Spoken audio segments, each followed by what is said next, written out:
used to be when you go to a meeting like this and somebody pulled out their phone that you thought they might be texting. But I'll tell you, I'm often checking my calendar to see if I can attend the event that was just mentioned. I'm often tweeting something that the guest speaker just said. Jody Svager has started doing this. All of you with smartphones can do this for us, and we'll show you how to do it online, how to become a friend on Facebook or Twitter or wherever. And if you tag your own business, you'd be promoting your own business at the same time. So being professional, leaving technology for a minute, being professional means that we also have a backup person for all key positions in the club. Now that the club is growing, we have that type of capability. This creates bench strength, ensures functionality, and fosters leadership succession. Your new president has a backup. His name is President-elect Michael O'Shaughnessy, and I'm going to be counting on you this year, sir. Thank you. Our resident technology expert, Tom Geith, now has a backup in Sam Abu-Hamdan. I've asked Kevin and Ian to find out backups for themselves. Every member has to be late or miss once in a while, and we give visitors a terrible first impression when one or both of these guys are missing at the beginning of the club luncheon, which is noon. That table is our cash register, and it must be properly attended. They're working on finding somebody to stand in for them in the event that they can't be here. I've been working on this one for a little while, John, unbeknownst to you.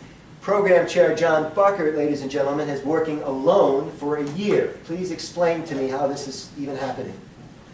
John shouldn't be working alone on programs. Some clubs have a program chair, an AV specialist, and another person to publicize the event. We've been asking John to do all three, and he's starting his own law practice. Is that fair to John? So why don't we get in line to help him and assemble a committee? And by the way, John, this all begins with you asking for help. Sir. Our Sergeant Guy Cicerone and Membership Chair Michael O'Shaughnessy have done a fantastic job during the last 2 or 3 years, and I've asked each of them to replace themselves. They've agreed. They've served us well, and we can't ask them to serve us in other ways until they move on from this old responsibility that they've clearly mastered. So thank you, guys. How about Roger Webster in the back of the room? Roger's 39, celebrating his 39th birthday this week, as you already learned. And he's a quiet hero in our club, as is John Munoz, because they come to our club every day, and at every single meeting they do something. You know, if everybody in this club did something every time they came to lunch, we'd be on top of the universe. But some of us just come and eat lunch. And maybe we can improve on that this year. Roger sets up and disassembles our room 51 weeks a year. I think that's amazing. No one's asked him to do it as far as I know, and nobody ever has to tell him to do it. He just does it. John grabs the basket and sells 50 tickets at every event he attends. He's not here today, otherwise I'd be able to acknowledge him personally. So these guys just see something that needs to be done, and they do it.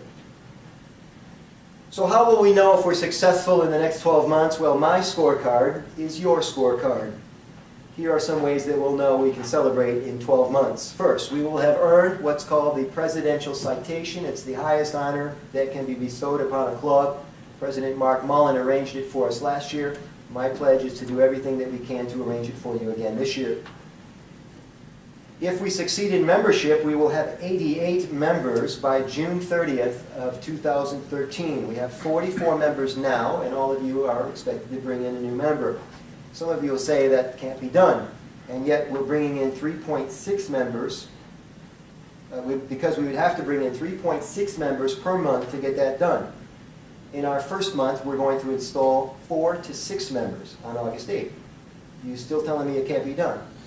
Granted, that's 1 month in a row, but we're on a roll. This year we'll know we're successful if we raise $40,000, which is our target, to make it the biggest fundraising year for Troy Rotary in more than a decade. Not bad for a club whose board of directors has recently had to deny a request for $150 because we didn't have the friggin' money.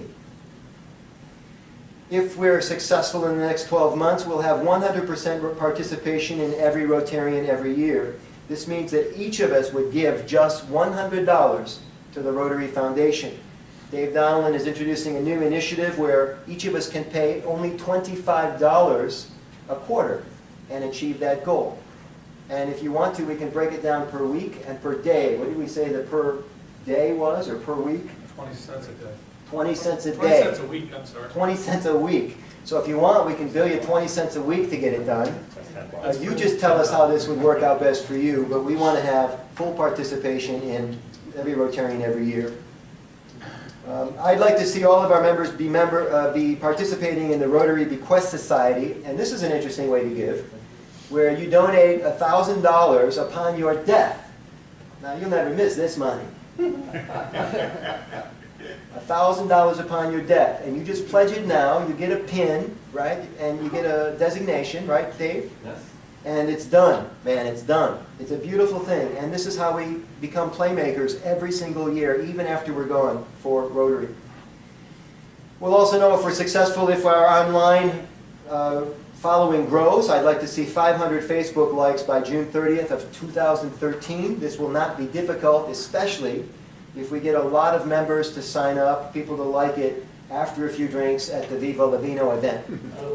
We'll get them to sign up multiple times after a few drinks at the Viva La Vino event. We're asking active committees to establish sustainable programs such as the Scholarship and Troy Educator of the Year. Scholarships are happening on July 15th. That's a good day to attend. And on August 22nd, I think, John, we're having the Troy Educator of the Year. That's the day that Barbara Fowler, the superintendent of schools, will be speaking.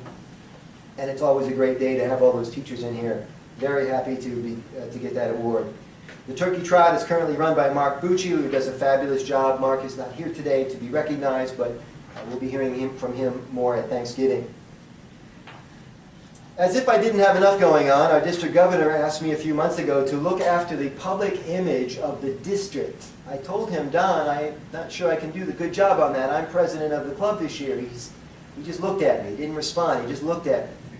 I said, did you hear me, Don? He said, I heard you. I said, I'll do it. He said, great. It occurred to me it's not all that much work because the district's public image is also our public image. And the public is watching us with District Governor Don as a member of our club. So this is a huge opportunity for us to get more from Rotary by interfacing more with members of the district. And I hope you join me for one of my upcoming visits to one of the neighboring clubs. Also, we're planning to get together a foursome or two for the Rochester Club golf outing. Mr. Waldron, I found out today you were a pretty good golfer. Is that true? Who'd you hear it from? I heard it from a reliable source that you're a good golfer. So we're gonna recruit you as our ringer for that golf outing. We'll let you know more about the date. So it's I teach presentation skills. It's really what I'm known for, and every good presentation has a call to action. And this presentation is no different. So in summary, I'm asking all of you to do things for the club this year. Some of the things will be easy, like doing a better job at greeting members that come in the door to visit. Some of the things I ask you to do will be more involved, such as writing a grant. It's something that Dave Donnellan and past President Sharon Lewis are really good at. All of you should find that these tasks are in some way fun or rewarding, or perhaps you are a member of the wrong club. These are meant to be fun things to do. So it's been said that there are two basic types of Rotarians, those that write checks and those that actually do stuff. Please choose which Rotarian you would like to be and get started today. When you do both, write the occasional check and volunteer for an office or committee, I promise that that feeling of accomplishment will be fantastic. I've experienced it. In conclusion, I think I've talked about as long as it seems. That was a lot funnier in rehearsal. Being the president is a position of privilege because although our club is governed by the board of directors and guided by the opinions of individual members, for the next 12 months I get to hold the steering wheel and maybe yield a bit of influence from this podium. I want to be in a club of volunteers where members say yes more often than they say no. I want to be in a club where members do more than just attend lunches and write checks. I want to be in a club that is high on productivity and low on drama. Maybe you do too. So let's be that club. We live and work in one of Michigan's great cities and in the greatest country in the world. Troy Rotary deserves our best. I'm asking you to give Troy Rotary your best. Thank you for everything that you've done and everything that you're about to do.